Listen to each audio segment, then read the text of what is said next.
St. Augustine, commentary on the Gospel of John, chapter 15, verse 22 and 23, Tractatus 89.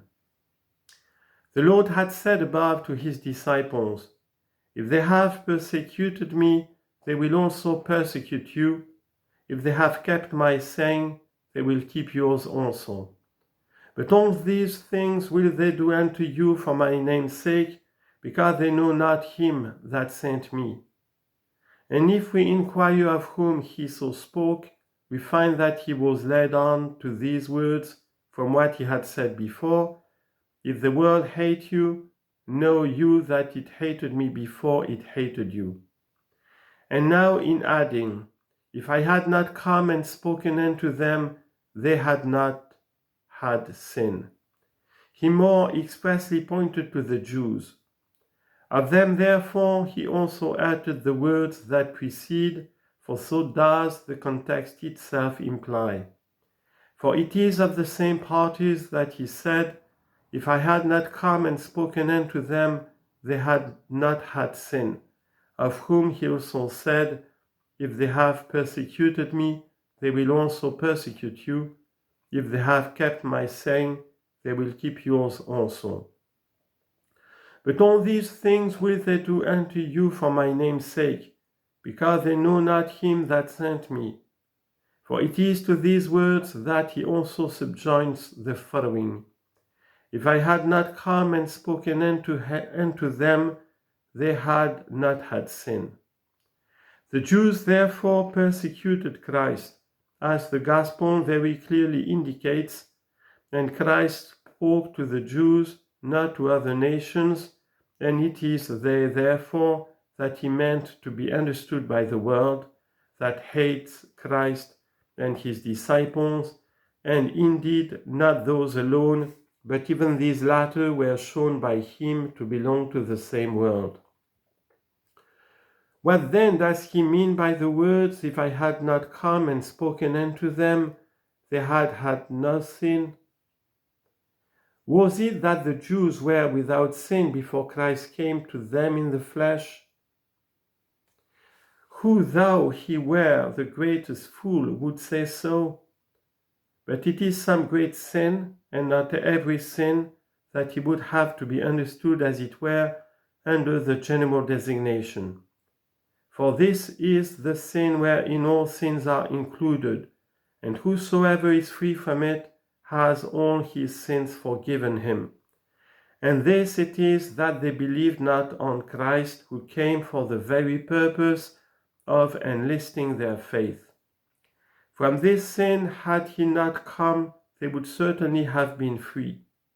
His advent has become as much fraught with destruction to unbelievers as it is with salvation to those that believe, for he, the head and prince of the apostles, has himself, as it were, become what they declared to themselves, to some indeed the Saviour, the Saviour of life unto life, and to some the Saviour of death unto death.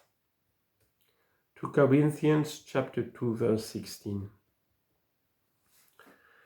But when he went on to say, "But now they have no excuse for their sin," some may be moved to inquire whether those to whom Christ neither came nor spoke have an excuse for their sin. For if they have not, why is it said here that these had known, on the very ground that he did come and spoke to them? And if they have they it to the extent of thereby being bared from punishment, or of receiving it in a milder degree? To these inquiries, with the Lord's help and to the best of my capacity, I reply that such have an excuse not for every one of their sins, but for this sin of not believing on Christ, inasmuch as he came not and spoke not to them. But it is not in the number of such that those are to be included, to whom he came in the persons of his disciples, and to whom he spoke by them, as he also does at present. For by his church he has come, and by his church he speaks to the Gentiles.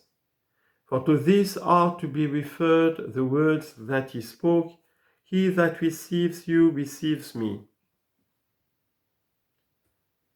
Matthew chapter 10, verse 40. And he that despises you despises me. Luke chapter 10, verse 16. Or would you, says the Apostle Paul, have a proof of him that speaks in me, namely Christ? 2 Corinthians chapter 13, verse 3.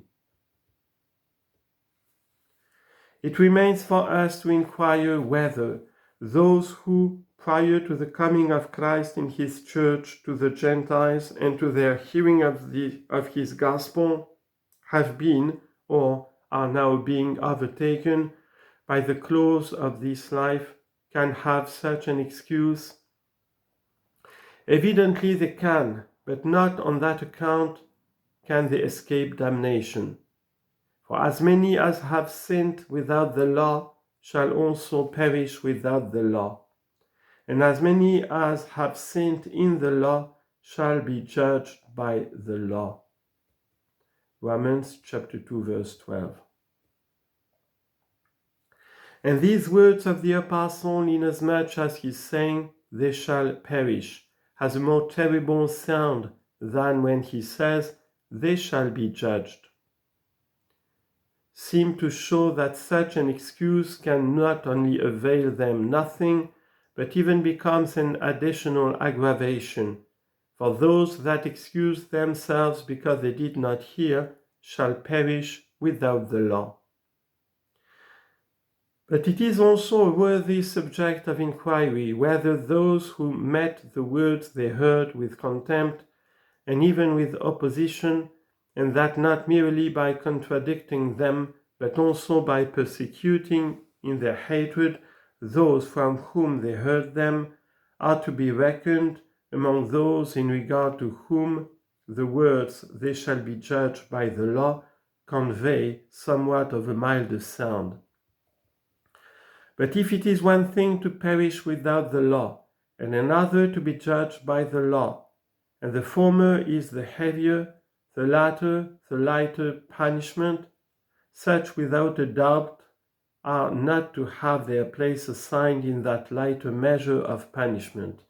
For, so far from sinning in the law, they utterly refused to accept the law of Christ, and as far as in them lay, would have had it altogether annihilated. But those that sin in the law are such as are in the law, that is, who accept it and confess that it is holy, and the commandment holy and just and good. Romans chapter 7, verse 12. But fail through infirmity in fulfilling what they can't doubt is more righteously enjoined therein. These are they in regard to those fate there may perhaps be some distinction made from the perdition of those who are without the law. And yet if the apostle's words, they shall be judged by the law, are to be understood as meaning they shall not perish, what a wonder if it were so! For his discourse was not about infidels and believers to lead him to say so, but about Gentiles and Jews, both of whom, certainly, if they find not salvation in that Saviour, who came to seek that which was lost. Luke chapter 19, verse 10. Shall doubtless become the prey of perdition, although it may be said that some shall perish in a more terrible, others in a more mitigated sense. In other words, that some shall suffer a heavier, and others a lighter penalty in their perdition. For he is rightly said to perish as regards God, whoever is separated by punishment from that blessedness which he bestows on his saints, and the diversity of punishments is as greater as the diversity of sins. But the mode thereof is accounted too deep by divine wisdom for human guessing to scrutinize or express. At all events, those to whom Christ came and to whom he spoke have not, for their great sin of unbelief, any such excuse as may enable them to say, "We saw not, we heard not," whether it be that such an excuse would not be sustained by him whose judgments are unsearchable, or whether it would, and that, if not for their entire deliverance from damnation, at least for its partial alleviation. He that hates me, he says, hates my Father also. Here it may be said to us, who can hate one whom he knows not? And certainly before saying, if I had not come and spoken unto them, they had not had sin. He had said to his disciples, these things will they do unto you, because they know not him that sent me. How then do they both know not and hate?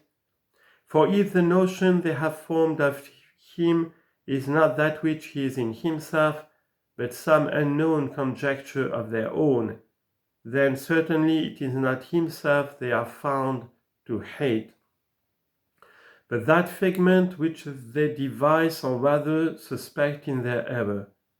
And yet, were it not that men could hate that which they know not, the truth would not have asserted both, namely, that they both know not and hate his Father. But such a possibility, if by the Lord's help we are able to show it, can't be demonstrated at present, as this discourse must now be brought to a close.